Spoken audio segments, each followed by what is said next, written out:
Hello बच्चों, कैसे हैं आप सब। उम्मीद करता हूं कि आप सब बच्चे अच्छे होंगे और आप अच्छे तरीके से गणित पढ़ रहे होंगे।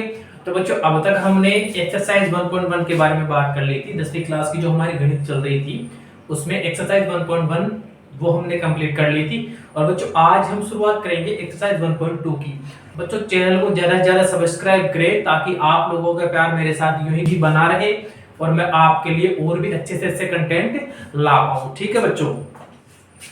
आज का जो हमारे पास पहला क्वेश्चन है वो हमें ये दे रखा है कि रूट 5 एक अपरिमेय संख्या है। एक्सरसाइज 1.2 का फर्स्ट क्वेश्चन है, रूट 5 एक अपरिमेय संख्या है।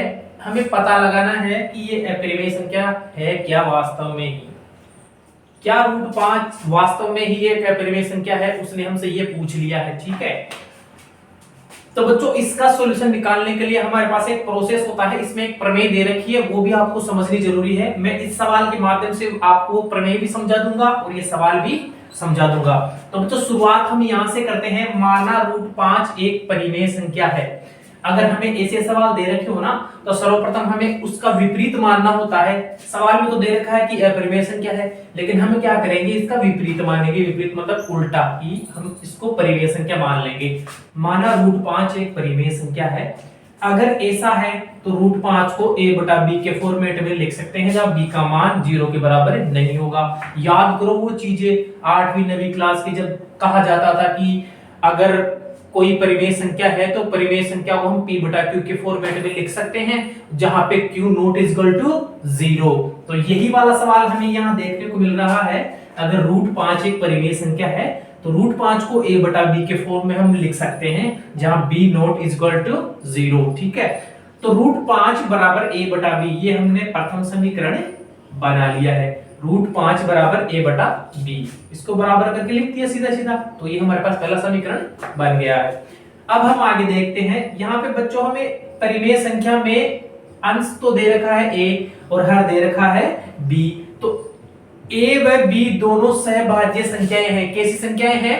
सहभाज्य संख्याएं हैं। संख्याएं हैं मतलब दोनों में कोई उभयनिष्ठ गुणनखंड नहीं होगा, इसलिए सिर्फ संख्या एक ही इसका भाज्य गुणनखंड होगा। बच्चों ऐसा कैसे?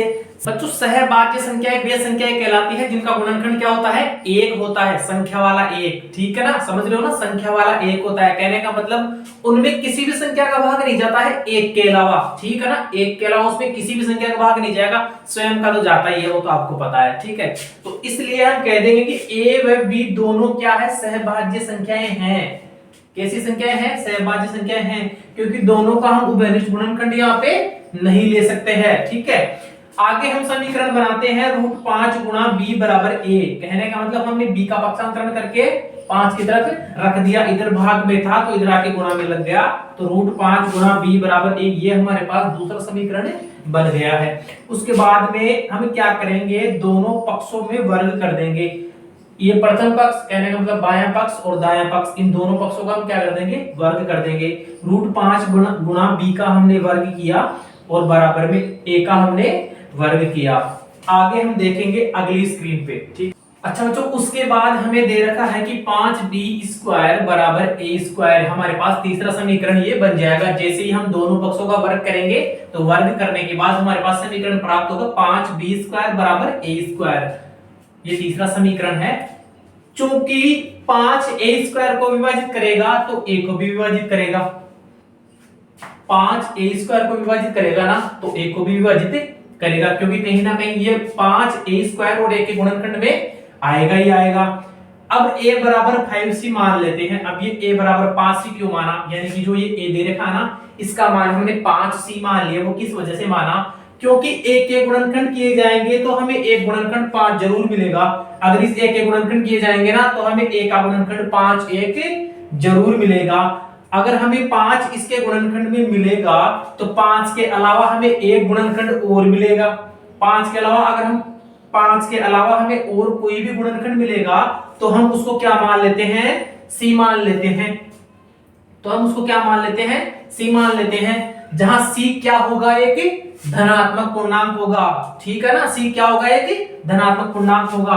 अब समीकरण 3 में हमने a का मान रखा। ठीक है, ये समीकरण नंबर 3 है, इसमें हमने a का मान रखा। a का मान हमने क्या मान लिया? बराबर 5c।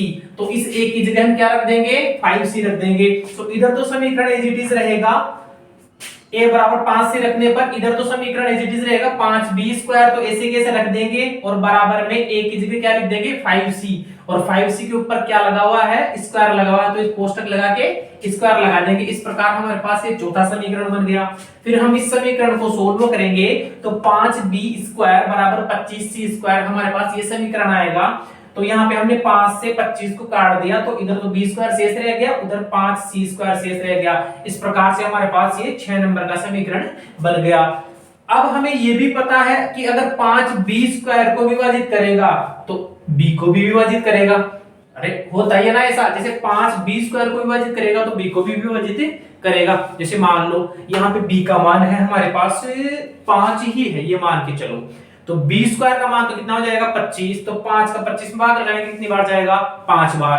और अगर b का मान हमने 5 माना तो b में भी 5 का भाग लगाएंगे कितनी बार जाएगा 1 बार। तो इस प्रकार हम कह सकते हैं कि 5b स्क्वायर में और b में दोनों में विभाजित करेगा।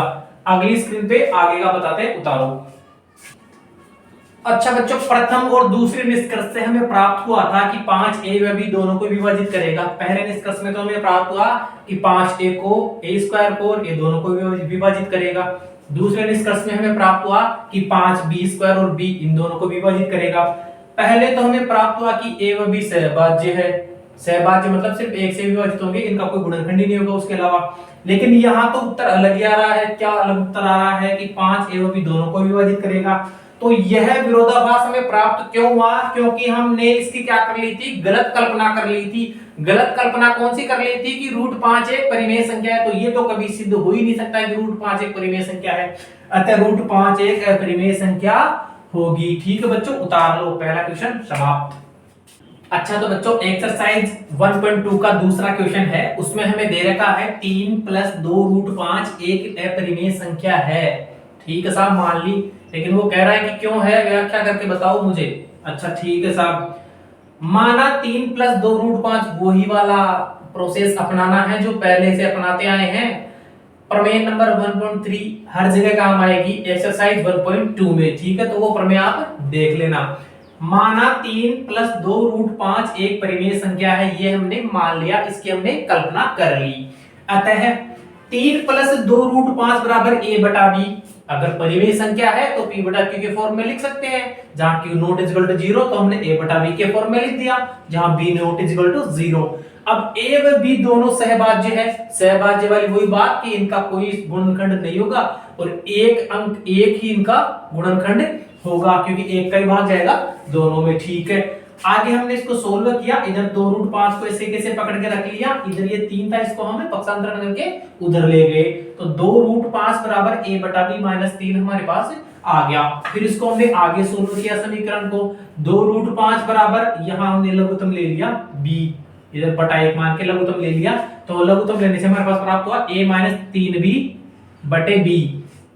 फिर इस समीकरण को हमने आगे सोल्व किया। हमने क्या किया, √5 को बाएं तरफ पकड़ के रखा, बाएं पक्ष में, इसके साथ में गुणा में 2 था, इधर गुणा में था, तो उधर हम भाग में ले गए, तो हमारे पास इधर संख्या प्राप्त हुई a - 3b/2b। ठीक है, a व b तो पूर्णांक होंगे। ठीक है, तो a - 3b/b एक परिमेय संख्या हो जाएगी। देखो a और b तीनों जगह ये क्या होंगे, पूर्णांक होंगे। पूर्णांक कहने का मतलब ये दशमलव में कभी भी नहीं आएंगे। पूर्णांक का मतलब ये पूर्ण संख्याएं होंगी, जैसे 1 2 3 4 5 6 जैसे, है ना, अनंत तक।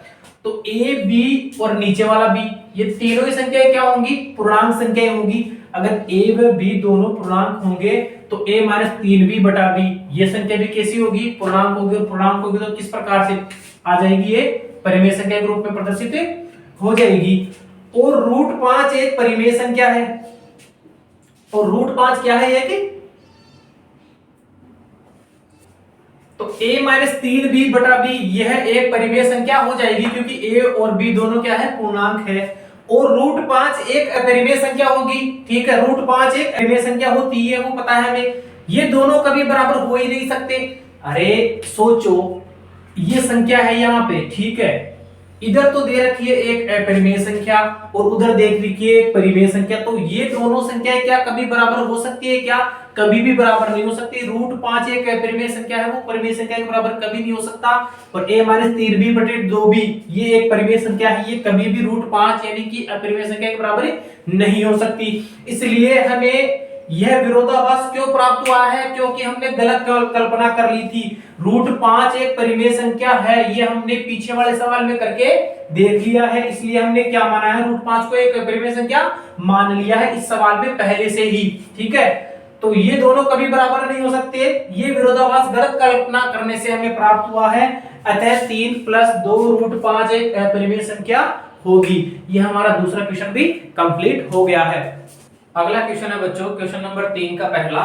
उसमें हमें दे रखा है कि 1/√2 एक अपरिमेय संख्या है। अब तक हमने पहला और दूसरा सवाल कर लिया, अब हम तीसरे सवाल का पहला पार्ट कर रहे हैं। तो 1/√2 एक अपरिमेय संख्या है, ये हमें दे रखा है। हमें सिद्ध करना है कि क्या ये अपरिमेय संख्या है। माना 1/√2 परिमेय संख्या है, जो पहले प्रोसेस हम अपनाते आए हैं वही प्रोसेस अब हमें आगे अपनाना होगा। तो माना 1/√2 परिमेय संख्या है, तो हम 1/√2 को कैसे लिख सकते हैं? 1/√2 बराबर a/b, यानी कि a और b दोनों कौन सी संख्याएं हैं? सहभाज्य संख्याएं हैं। सहभाज्य संख्याएं बार बार बताने की बच्चों आपको जरूरत है नहीं। सहभाज्य संख्याएं वे संख्याएं हैं जिनमें सिर्फ और सिर्फ एक उभयनिष्ठ गुणनखंड होता है एक। ठीक है, जैसे 2 और 3 दो संख्याएं हैं। ठीक है, तो 2 और 3 में उभयनिष्ठ गुणनखंड सिर्फ एक ही होगा, क्योंकि 2 और 3 में किसी एक संख्या का भाग नहीं जा सकता है दोनों अंकों में। ठीक है, तो a व b दोनों सहभाज्य संख्याएं हैं। अब हम इस समीकरण को आगे बढ़ाते हैं। b बराबर a√2, हमने क्या किया? b को इधर ले लिया और √2 को उधर ले गए, पक्षांतरण कर दिया दोनों, सॉरी वज्र गुणा कर दिया। वज्र गुणा करके b बराबर a√2 हमें प्राप्त हो गया। आगे हमने इसको सोल्व किया, दोनों तरफ वर्ग कर दिया, दोनों पक्षों का हमने वर्ग दिया। b² बराबर a√2 इसका होल स्क्वायर बराबर हमें प्राप्त हुआ ये b²। आगे हमें प्राप्त हुआ b² बराबर 2a², ये हमारा फर्स्ट समीकरण है। अगर 2 b² को विभाजित करता है तो b को भी विभाजित करेगा। अगर ये 2 है ना, ये वाला, ये 2 b² को विभाजित करता है ना, तो वो b को भी विभाजित करेगा। ये हमारे पास नियम है। आगे फिर हम देखते हैं b बराबर 2c। हमने क्या मान लिया? b की जगह 2c मान लिया। 2c कैसे मान लिया? हमने क्या किया? b के गुणनखंड किए। गुणनखंड करने से हमें प्राप्त हुआ 2, तो हमें एज इट इज ऐसे कैसे प्राप्त होगा? क्योंकि सामने दे रखा है ना 2, तो हमें एज इट इज b के गुणनखंड में ऐसे कैसे प्राप्त होगा? आगे हमने एक पूर्णांक और मान लिया, c मान लिया, उस पूर्णांक को कि हमें c प्राप्त हो गया, दोनों गुणा में है। ठीक है, तो b बराबर 2c हमने इसका गुणनखंड मान लिया, जहां c कोई पूर्णांक है। अब b का मान समीकरण में रखने पर, b का मान समीकरण, इस समीकरण फर्स्ट समीकरण में b का मान हमने रखा, b की जगह हमने क्या रखा? 2c रखा। 2c का होल स्क्वायर, क्योंकि b के स्क्वायर लग रहा था ना, बराबर 2a²। फिर हमने इसको सोल्व किया तो हमारे पास प्राप्त हुआ 4c² बराबर 2a²।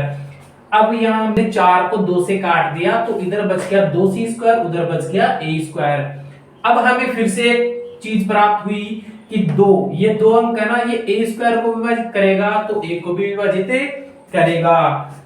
समीकरण फर्स्ट और सेकंड के निष्कर्ष में मिला कि 2a व b दोनों को विभाजित करेगा।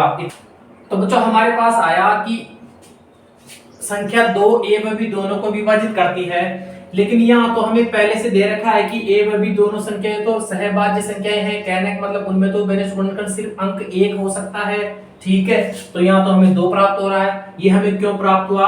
यह विरोधाभास हमारी गलत कल्पना के कारण प्राप्त हुआ। अतः 1/√2 एक अपरिमेय संख्या होगी। ठीक है, उतार लो।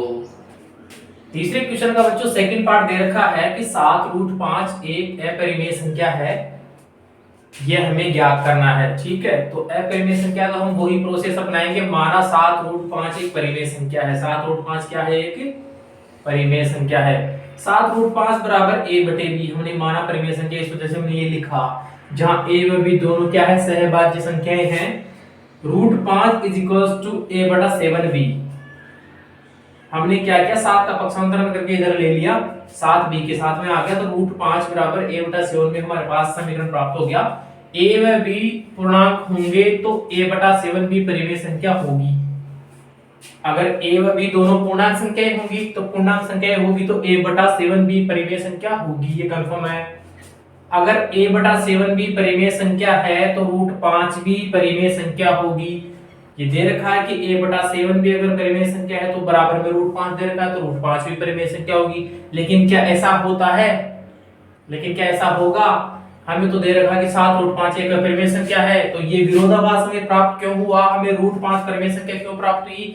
क्योंकि हमने गलत कल्पना कर ली थी कि 7 रूट 5 हमारे पास क्या है, एक परिमेय संख्या है। ये हमने गलत कल्पना कर ली थी, इस वजह से हमें ये विरोधाभास प्राप्त हो रहा है। अतः हम कह देंगे कि 7 रूट 5 एक परिमेय संख्या होगी। ठीक है, उतारो। तीसरे क्वेश्चन का थर्ड जो पार्ट है उसमें हमें दे रखा है कि 6 प्लस रूट 2 एक परिमेय संख्या है, ये हमें ज्ञात करना है। माना हमने 6 प्लस रूट 2 परिमेय संख्या मान ली। ठीक है, 6 प्लस रूट 2 को हमने क्या माना, एक परिमेय संख्या मान ली। 6 plus root 2 is equal to a बटे b। a व b दोनों से भाज्य संख्याएं हैं, वही प्रोसेस अपनानी है जो सारे सवालों में अपनाते आए हैं। ये प्रोसेस रहेगा, एक प्रमेय है, ये थ्योरम है। थ्योरम के अनुसार ही काम करेगा। ठीक है, तो ये प्रोसेस आपको अपनाना ही पड़ेगा, ऐसे मानना पड़ेगा, सोचना पड़ेगा। ठीक है, तो 6 प्लस रूट 2 परिमेय संख्या हमने मान ली। 6 plus root 2 is equal to a बटे b, ये हमने लिख दिया। ठीक है, फिर a व b दोनों क्या है, सहभाज्य संख्याएं हैं। ठीक है, सहभाज्य को बताइए, बार बार बताने की कोई जरूरत है नहीं। Root 2 is equal to a बटे b माइनस 6, मैंने क्या किया, 6 का पक्षांतरण करके मैं इधर ले आया, तो a बटे b और माइनस का 6 इधर हमारे पास आ गया। अगर a व b दोनों पूर्णांक है, a और b दोनों पूर्णांक है, तो a बटे b माइनस 6 ये वाली संख्या भी क्या होगी, कि परिमेय संख्या होगी। a बटे b माइनस 6 अगर एक परिमेय संख्या है,